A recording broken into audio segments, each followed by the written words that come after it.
Hey guys, what is up, and I welcome each and every one of you to a new League of Legends video. It is that time once again to take a look at the biggest changes coming to the next patch 7.19. As I'm sure most of you know, this is going to be a fairly big patch with a lot of reworks and changes. But right before that, I want to share with you guys a cool website that I think will definitely improve your overall League of Legends gameplay. Check it out. So Mobalytics is going to be sponsoring this video. It is honestly a fantastic website that aims to improve your League of Legends gameplay, knowledge, and all that good stuff. One of the main ways it does that is using your GPI, which stands for the Gamer Performance Index, going through several critical areas of your gameplay and letting you know your weaknesses and your strengths so you know exactly what to work on. And here they list the 8 critical areas that the website will analyze and give you tremendous feedback about. Keep in mind, this website is completely free to use, and here's how it looks like once you finally sign up. The red pinkish area is my personal performance, while the teal looking area is a diamond level performance, which you can see here, it's comparing myself to a typical diamond player on every single of the 8 areas and giving you exactly what you need to improve on, and you can get a much more detailed look if you click on one of the areas. And here's my performance compared to a master tier player, essentially the next step that I'm trying to achieve on my journey to masters,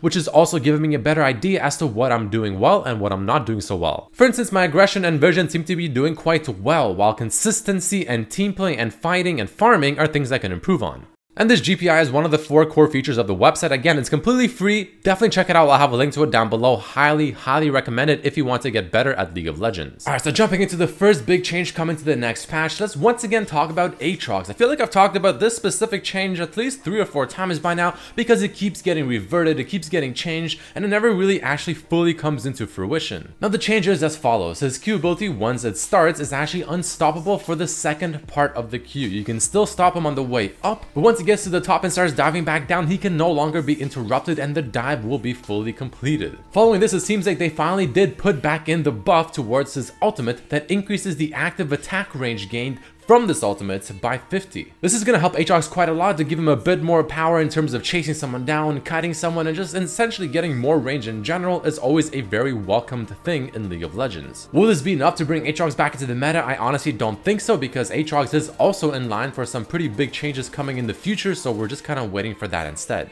However, following Aatrox, we have the Azir rework. Now, it seems like a lot of people, especially in my Azir full gameplay video, were confused as to what the rework exactly was, because if you look at him just very quickly, he does essentially look the same, but the way his abilities work and what they do now and how they interact and what they offer is different in a lot of different ways. So let's go over his rework very quickly. So there's been some changes towards his base HP, his overall HP regeneration, and his base movement speed. His passive is pretty much the same, but the changes to his Q are quite significant. The AP ratio has been lowered by 20%, the cast range of the Q has been lowered by more than 100, which is quite a bit, which in other words gives Azir essentially less range to maneuver his soldiers. The hitbox has been increased to be 70 units longer on the Q, which is a good thing. The cooldown has actually been changed to be slightly longer at the earlier ranks of the Q ability, but then it actually gets a little bit shorter at the final ranks of the Q. And the base damage of this ability has also been increased by a decent amount as you keep leveling up the ability, which I actually found out was surprisingly pretty good, and you definitely feel the power from the Q in the earlier parts of the game, especially during the laning phase. Next up, we have his W ability, where the base stab damage of the soldiers has essentially been changed to where TLDR, it's increased at all levels but slightly reduced at level 18. But there's a good reason as to why it's slightly reduced at level 18, which we'll get into very soon.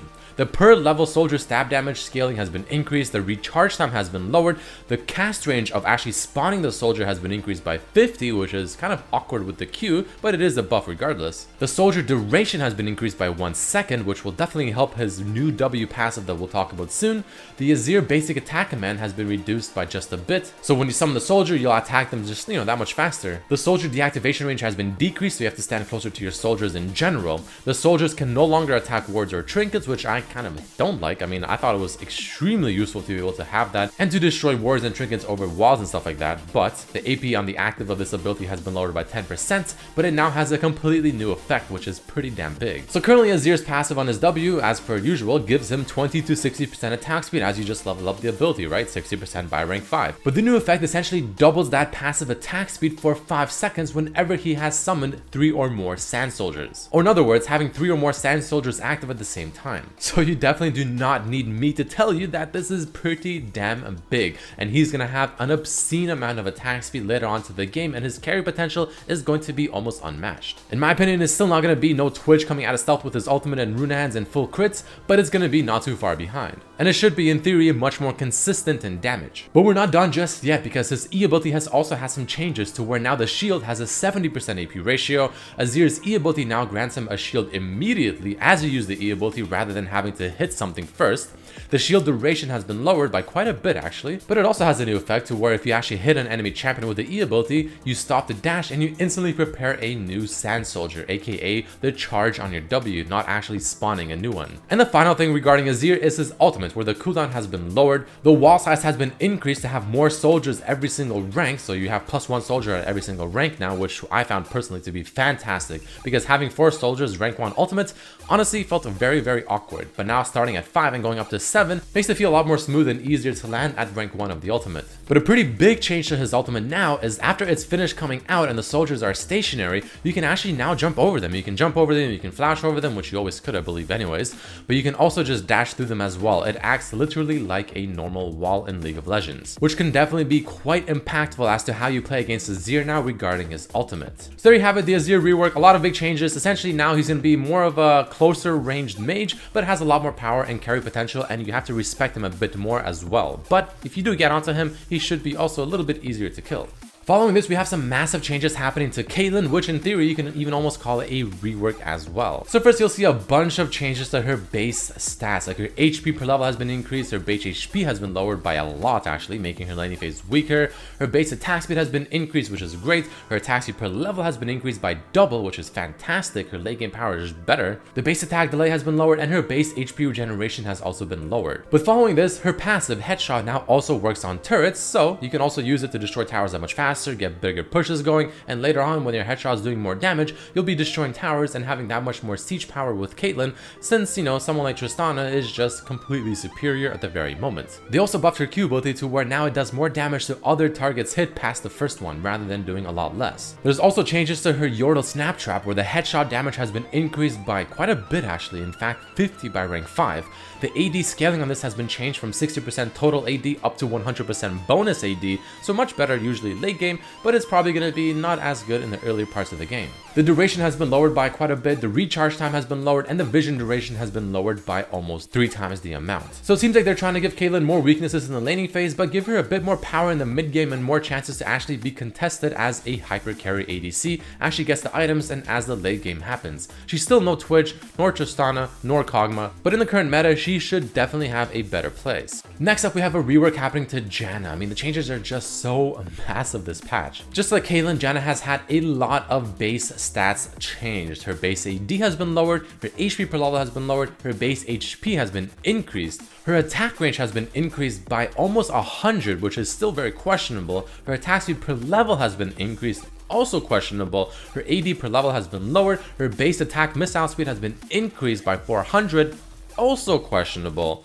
but the auto attack delay has been lowered. And the reason for all these wacky changes to her auto attacks and her attack speed and all that stuff is regarding her passive, because it now has a new effect. Additionally, Janna's basic attacks and single target spells deal bonus magic damage equal to 35% of her bonus movement speed. And on top of this, Janna always benefits from Tailwind's speed increase. So it seems like there's going to be some wacky on-hit attack damage, attack speed looking kind of move speed oriented build regarding Janna.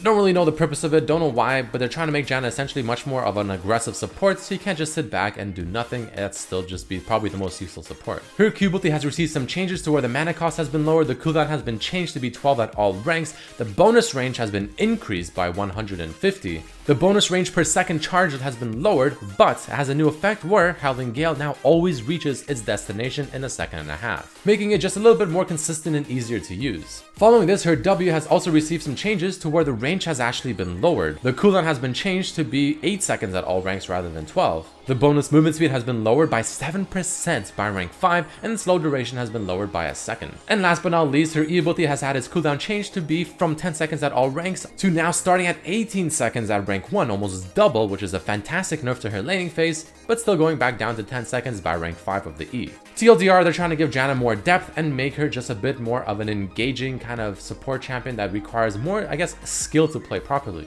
Following this, we have a couple of very basic changes. For instance, Malphite, he has a new effect now. When his W is active, the bonus is actually tripled as to what his current passive offers on the W. On top of this, the armor increase has actually been lowered from 35% by rank 5 down to 30, so 5% less at every rank.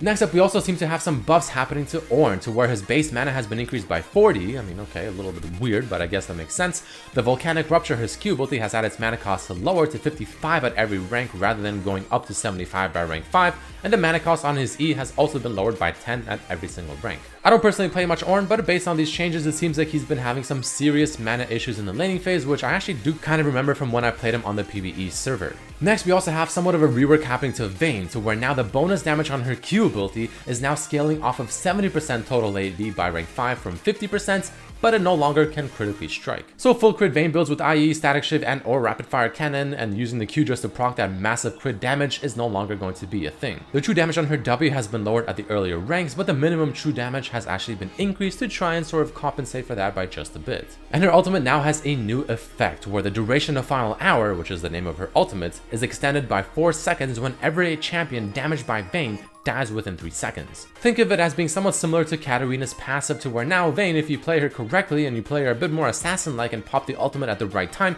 you can essentially get the resets on the ultimate, continue it on, get those huge bonus effects that the ultimate offers, and continue on and carry the fight. Vhagar has received some changes as well, to where his base stats have been increased, you can see right there, and the Dark Matter ability has not only had its cooldown lowered to 8 at all ranks, but it also has a new effect where every 50 stacks of Phenomenal Evil, his passive, reduces Dark Matter's cooldown by 10%, which I think is actually extremely interesting, and I'm very curious to see how this affects Vhagar. Next up, we also have the massive rework happening to Xin Zhao. His attack speed per level has been increased. He has a new passive now, where essentially it was his old W's passive, where every third auto attack deals bonus damage and heals him. This Q is still very similar in concept, but the numbers have been changed to where the damage per strike is now only 35 base damage on the 5th rank of the ability, but it now scales off of 40 bonus AD rather than just 20% AD. The extra flat damage per hit on this ability has also been lowered by quite a bit, and the AD scaling per hit has been changed from 20% AD to the 40% bonus AD.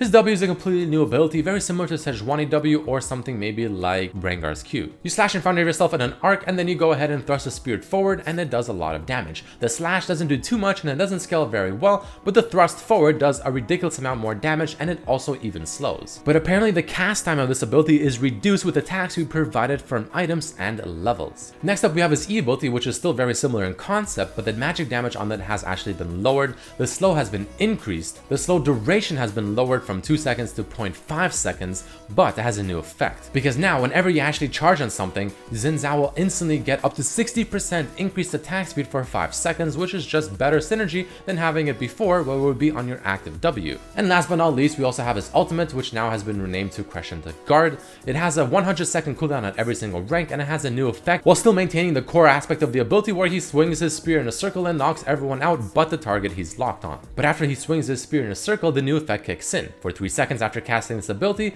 Xin has increased awareness and will completely block damage from enemies that are far away. Xin's attacks and spell casts increase the duration of awareness by 0.3 seconds each. So in other words, he's still going to be this bruiser type champion that now has an ultimate that gives him extremely strong tanky capabilities, making him very difficult to deal with when he gets to a target. Next, I want to very quickly mention that Arden Sensor has received some changes to where I would honestly even consider it a buff, where the passive attack speed bonus has been changed from being 25% consistently to starting at 20 but going up to 35%. The passive has also been changed. Instead of draining 25 health on hit, it now deals from 20 to 35 damage on hit instead, and has a new effect where whenever you use it, the person that actually has Arden Sensor, usually the support, will also get the bonuses as well. And last but definitely not least, we have some very sweet new skins coming out: Soaring Sword Fiora, Eternal Sword Master Yi, Sacred Sword Janna, which are all part of the same kind of universe, I guess. Very, very cool looking skins. Master Yi is unmasked, which is fantastic. And we also have Beekeeper Singed and Arc-like Yorick. But either way, guys, that's gonna be it for this video. There you have it. Massive changes coming, many reworks, a lot of things to take in, but hopefully this video made it a little bit easier. If you enjoyed it, definitely hit that like button. Make sure to check out Mobalytics down below. But thank you all so much for watching, and I'll see you for the next video.